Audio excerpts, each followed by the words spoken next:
আসসালামু আলাইকুম, স্বাগত জানাচ্ছি চ্যানেল আই সংবাদ। আমি রিদিতা রেজা। শুরুতেই জানিয়ে দিচ্ছি সুপার ফ্রেশ ফর্টিফাইড সয়াবিন তেল সংবাদ শিরোনাম। নির্বাচন আয়োজনের সময় ক্ষেপণ করবে না অন্তর্বর্তী সরকার, শিগগিরই আগামীর বাংলাদেশের রূপরেখা তুলে ধরবেন প্রধান উপদেষ্টা।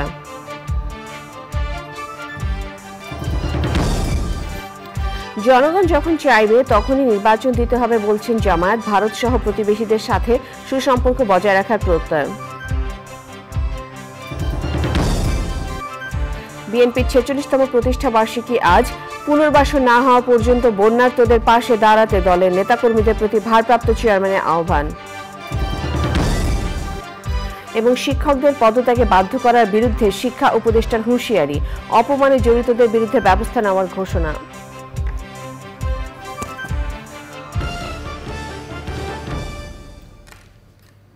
সংবাদ শিরোনামগুলো জানাচ্ছিলাম। এখনকার এই সংবাদ আয়োজন একই সঙ্গে চ্যানেলের ইউটিউব চ্যানেল এবং চ্যানেলের ওটিটি প্ল্যাটফর্ম আইস্ক্রিনে লাইভ স্ট্রিম হচ্ছে। জাতীয় নির্বাচন আয়োজনে অন্তর্বর্তী সরকার অযৌক্তিক সময় নষ্ট করবে না বলে জানিয়েছেন প্রধান উপদেষ্টা ডক্টর মোহাম্মদ ইউনূস। শনিবার বিকেলে প্রধান উপদেষ্টার বাসভবন যমুনায় বিভিন্ন রাজনৈতিক দলের প্রতিনিধির সাথে আলাপকালে একথা বলেন তিনি। সাম্প্রদায়িক সম্প্রীতি বজায় রাখতে আসন্ন দুর্গাপূজায় কেউ যাতে নৈরাজ্য সৃষ্টি করতে না পারে সে বিষয়েও সতর্ক থাকতে ইসলামী দলগুলোর প্রতি আহ্বান জানিয়েছেন প্রধান উপদেষ্টা। সাদিম মাহমুদের রিপোর্ট। গত বৃহস্পতিবার দেশ সংস্কার প্রসঙ্গে রাজনৈতিক দলগুলোর কাছ থেকে প্রস্তাব আহ্বান করে অন্তর্বর্তী সরকার। তারই পরিপ্রেক্ষিতে রাজনৈতিক দলগুলোর সাথে মতবিনিময় সভায় বসেন প্রধান উপদেষ্টা ডক্টর মোহাম্মদ ইউনূস। আলোচনায় গুরুত্ব পায় নির্বাচন প্রসঙ্গ। বিভিন্ন ইসলামী দলের প্রতিনিধিরা জানান, প্রয়োজনীয় সংস্কার শেষে দ্রুত সময়ে নির্বাচনী পরিবেশ তৈরির জন্য প্রধান উপদেষ্টার কাছে দাবি জানিয়েছেন তারা। প্রধান উপদেষ্টাও যৌক্তিক সময়ে দেশকে নির্বাচনের দিকে নিয়ে যাওয়ার প্রতিশ্রুতি দিয়েছেন বলে জানান নেতারা। যেন একটি যৌক্তিক সময় নিয়ে সংস্কারগুলো করে তারপরে যেন অযথা কাল বিলম্ব না করে নির্বাচনের ব্যবস্থা যেন নির্বাচনের আয়োজন করেন, সেই বিষয়টি আমরা বলেছি এবং মাননীয় প্রধান উপদেষ্টাও এই কথার সঙ্গে একমত পোষণ করেছেন যে প্রয়োজনীয় সংস্কারের পর কাল বিলম্ব না করে তারাও নির্বাচনের দিকে চলে যেতেই আগ্রহী। 12 দফা বর্তমান পরিস্থিতি মোকাবেলা করার জন্য প্রস্তাব দিয়েছি, আর 8 দফা আমরা সংস্কারের প্রস্তাব দিয়েছি। তারা রোডম্যাপ যখন ঘোষণা করবে যে আমরা এই কাজগুলো করতে চাই, তখন স্বাভাবিকভাবে সময়গুলো সবাই দেবে। আমরা মনে করি যৌক্তিক সময় লাগবে। আশ্বস্ত করেছেন এবং স্পষ্ট বলেছেন মাননীয় প্রধান উপদেষ্টা যে আমরা যত দ্রুত সম্ভব আমাদের কাজগুলো গুছিয়ে একটা নির্বাচন উপহার দিয়ে নতুন সরকারের কাছে ক্ষমতা হস্তান্তর করে আমরা বিদায় নিতে পারলেই বাঁচ। সন্ধ্যায় প্রধান উপদেষ্টার সাথে বৈঠকে বসেন গণফোরাম ও জাতীয় পার্টির নেতারা। তাদের আলোচনায়ও উঠে আসে নির্বাচন ও সংস্কার প্রসঙ্গ। দেখুন, দেশ স্বাধীনের পর থেকে আজকে পর্যন্ত অনেক রাজনৈতিক দল আছে, অনেকে ক্ষমতা গেছে, আমরা ক্ষমতা ছিলাম, সবারই কম বেশি ভুল ত্রুটি আছে। তাই সেই জন্য আমরা বলছি যে রাজনৈতিক দলগুলি শুধুমাত্র নির্বাচন করে গিয়ে সংস্কারগুলি করবে, এটা আমাদের মনে হয় না। তাই এই সরকারের পক্ষে করা সম্ভব। আমাদের অনেক ভুল ত্রুটি আছে, সেই ভুল ত্রুটি যাতে ইচ্ছা করলে করতে না পারি, সেই জন্য তো সংস্কারগুলি প্রয়োজন।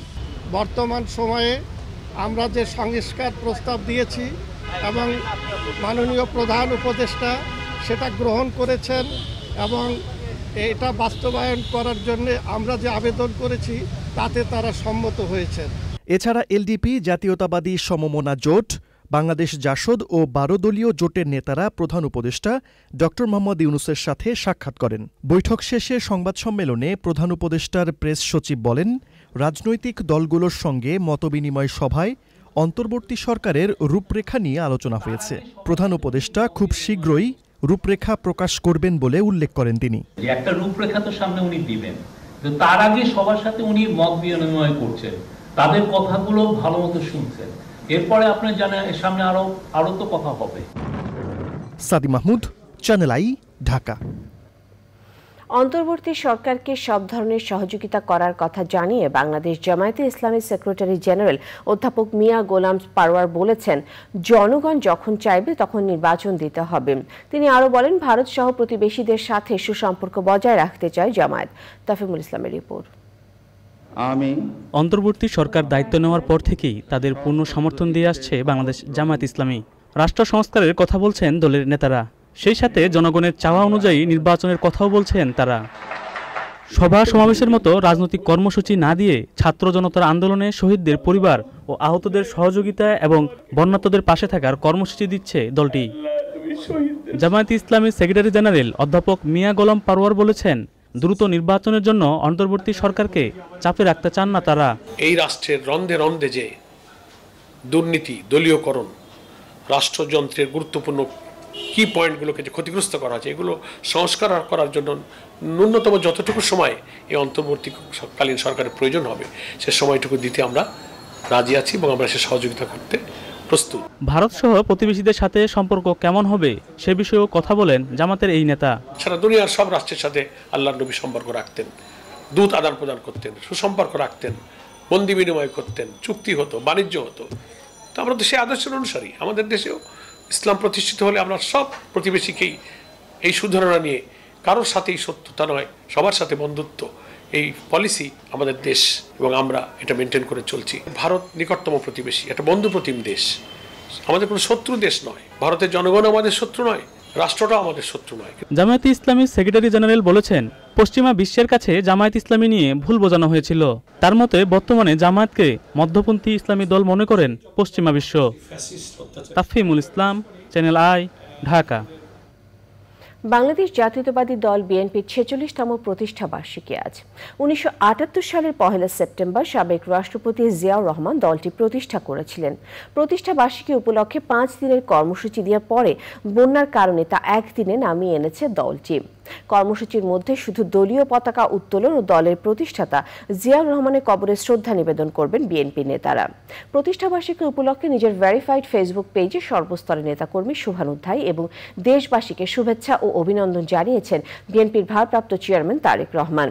পোস্টে তিনি লিখেছেন, গণতন্ত্রকে নির্বাসন থেকে ফিরিয়ে আনার সময় এসেছে। আইনের শাসন, মত প্রকাশ, সংবাদপত্র ও বিচার বিভাগের স্বাধীনতা নিশ্চিত করতে পারলে 1.5 যুগের গণতান্ত্রিক আন্দোলনের শহীদদের আত্মদান সার্থক হবে। তিনি দলের সব নেতাকর্মীকে বন্যা দুর্গততে পুনর্বাসন না হওয়া পর্যন্ত তাদের পাশে দাঁড়ানোর আহ্বান জানিয়েছেন। বিএনপির নাম ভাঙিয়ে কেউ চাঁদাবাজি করলে তাকে পুলিশের হাতে তুলে দেওয়ার আহ্বান জানিয়েছেন দলের মহাসচিব মির্জা ফখরুল ইসলাম আলমগীর। তিনি বলেন, বিশৃঙ্খলাকারীদের বিএনপিতে ঠাঁই নেই। শনিবার কুমিল্লায় ত্রাণ বিতরণ করতে গিয়ে তিনি বলেন, দেশে গণতান্ত্রিক পরিবেশ ফিরিয়ে আনতে অন্তর্বর্তী সরকারকে সময় দেওয়া প্রয়োজন। মইনুল হাসানের রিপোর্ট। ভয়াবহ বন্যায় এখনো পানিবন্দী লাখো মানুষ। বন্যা কবলিত এলাকায় ত্রাণ কার্যক্রম চালিয়ে যাচ্ছে বিএনপি। কুমিল্লা জেলার লালমাই উপজেলায় বন্যার্তদের ত্রাণ বিতরণ করেন বিএনপির মহাসচিব মির্জা ফখরুল ইসলাম আলমগীর।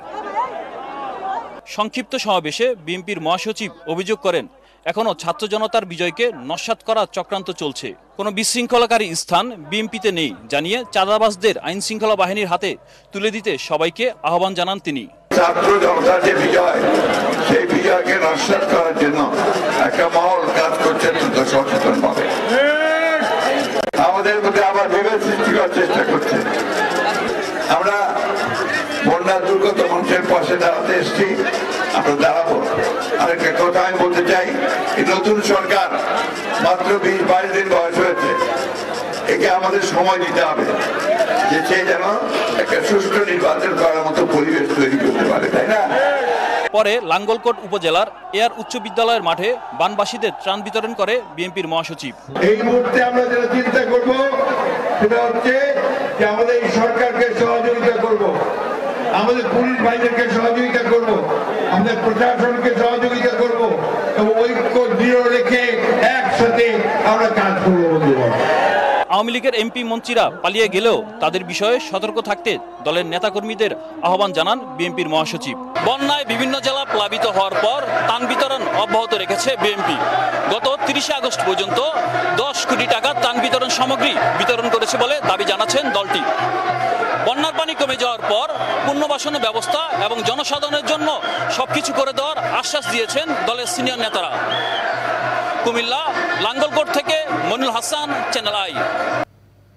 চর দখলের মতো কোনো শিক্ষা প্রতিষ্ঠান যেন দখল না হয় আর একজন শিক্ষককেও যেন পদত্যাগে বাধ্য করা না হয়, শিক্ষার্থীদের প্রতি আহ্বান জানিয়েছেন শিক্ষা উপদেষ্টা ডক্টর ওয়াহিদুদ্দিন মাহমুদ। শিক্ষককে অপমানিত করা লজ্জা, একই সাথে এটি ফৌজদারি অপরাধও। রিজভি নাজের রিপোর্ট। 5 আগস্ট সরকার পতনের পর বিভিন্ন বিশ্ববিদ্যালয়ের ভিসি সহ ঊর্ধ্বতনরা পদত্যাগ করেছেন। আবার জোর করে শিক্ষা প্রতিষ্ঠান প্রধানকে পদত্যাগে বাধ্য করার খবরও এসেছে দেশের বিভিন্ন জেলা থেকে। বিষয়টি নিয়ে বিব্রত সরকার। সারা দেশের শিক্ষা প্রতিষ্ঠানগুলোতে এক ধরনের জব দখলের মতো দখলদারিত্ব প্রতিষ্ঠার একটা অরাজক বলবো বা একটা বিশৃঙ্খল পরিস্থিতি তৈরি হচ্ছে। শিক্ষকরা অপমানিত ও লাঞ্ছিত হচ্ছেন, তাদের তালিকা তৈরি করা হচ্ছে, জোর করে তাদেরকে পদত্যাগে বাধ্য করা হচ্ছে। কোনো কোনো ক্ষেত্রে এটা ফৌজদারি অপরাধও। আমরা শিক্ষা মন্ত্রণালয় থেকে স্থানীয় প্রশাসনকে নির্দেশ দিয়েছি যেন এই ধরনের পরিস্থিতির জন্য যথাযথ প্রতিকারের যথাযথ ব্যবস্থা গ্রহণ করা হয়। শুধু মতাদর্শের কারণে বা দলীয় পরিচয়ের জন্যই শিক্ষকদেরকে হেনস্থা, এটা একেবারেই গ্রহণযোগ্য নয়। শিক্ষাক্রম নিয়েও কথা বলেন শিক্ষা উপদেষ্টা। আগের শিক্ষাক্রমে যেখানে শিক্ষণ পদ্ধতিও ছিল, আবার পরীক্ষার ব্যবস্থা ছিল, সেটাতে আপাতত সেই পাঠ্যক্রমগুলো, সেই পাঠ্যপুস্তকগুলো আবার ফিরিয়ে আনছি। নবম শ্রেণীতে অনেক দূর নতুন পাঠ্যক্রমে পড়াশোনা হয়ে গেছে, তাদের ওইভাবে মূল্যায়নও হয়েছে। যেই বইগুলো আছে এগুলোর ভিত্তিতেই একটা কিছু অন্তত পরীক্ষা দেখ।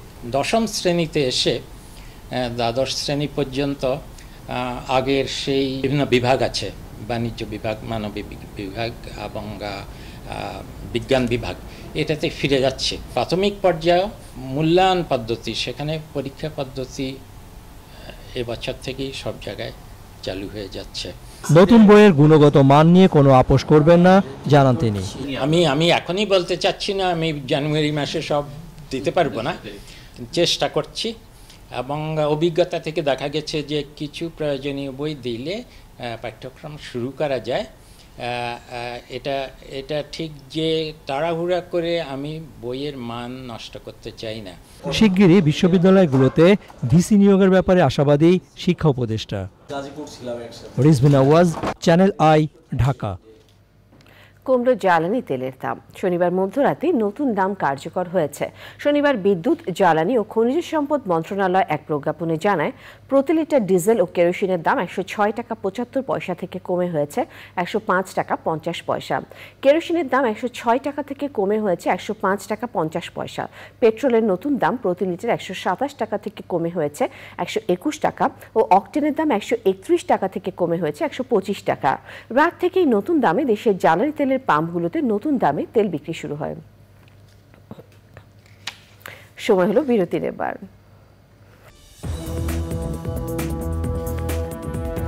ফিরে এলাম বিরতির পর। শিশুদের পোলিও টিকা দিতে যুদ্ধবিরতির আগের দিন শনিবার গাজায় ইসরায়েলি হামলায় কমপক্ষে 61 ফিলিস্তিনি নিহত হয়েছেন। ইসরায়েলি সেনাদের অবরোধের মুখে পড়েছে পশ্চিম তীরের জেনিন শহর। সেখানকার বাসিন্দারা খাবার ও পানির সংকটে পড়েছেন। বন্ধ হয়ে গেছে বিদ্যুৎ ও ইন্টারনেট সংযোগও। পশ্চিম তীরে কয়েক দশকের মধ্যে সবচেয়ে ভয়াবহ সামরিক অভিযান চালাচ্ছে ইসরায়েল। মধ্য গাজায় শিশুদের পোলিও টিকা দেওয়া শুরু হয়েছে। আজ থেকে গাজায় জাতিসংঘের টিকাদান কর্মসূচি উপলক্ষে 3 দিনের জন্য মানবিক যুদ্ধবিরতিতে রাজি হয়েছে ইসরায়েল। যুদ্ধবিরতি কার্যকর হওয়ার আগের দিন গাজার বিভিন্ন এলাকায় ব্যাপক ধ্বংসযজ্ঞ চালায় ইসরায়েলি সেনারা।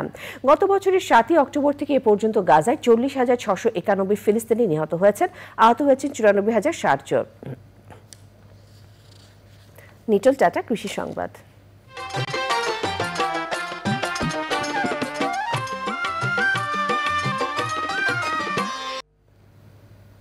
পরপর 3 বারের বন্যায় খাগড়াছড়িতে ব্যাপক ক্ষতি হয়েছে। পাহাড়ি জেলা খাগড়াছড়িতে সাম্প্রতিক বন্যার পানি নেমে যাওয়ার পর ক্ষয়ক্ষতির চিত্র ফুটে উঠেছে। গ্রামীণ সড়ক, অবকাঠামো, কৃষিখাত ও কাঁচা ঘরবাড়ি বেশি ক্ষতিগ্রস্ত হয়েছে।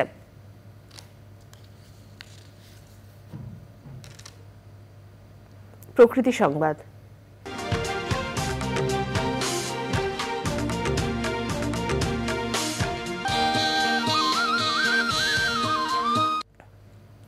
অতিরিক্ত জোয়ার ও বন্যার পানির তীব্র চাপে ভেঙে গেছে নোয়াখালীর মুছাপুর ক্লোজার রেগুলেটর।